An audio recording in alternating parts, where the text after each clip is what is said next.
मन ही मन के बने घर के अनुपम सागे, घर के अनुपम सागे, भोजन मेरा भले मंगल में दिन आज है, पाहुन छठियायन मंगल में दिन आज है, पाहुन छठियायन।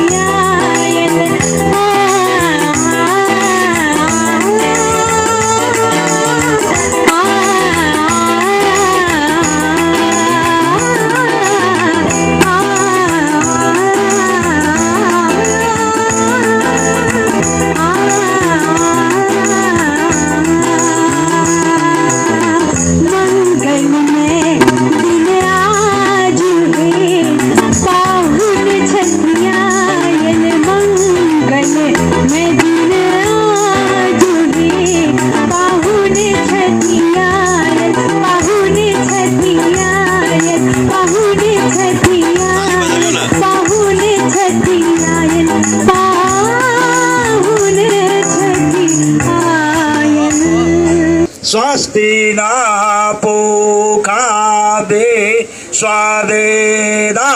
स्वस्ति।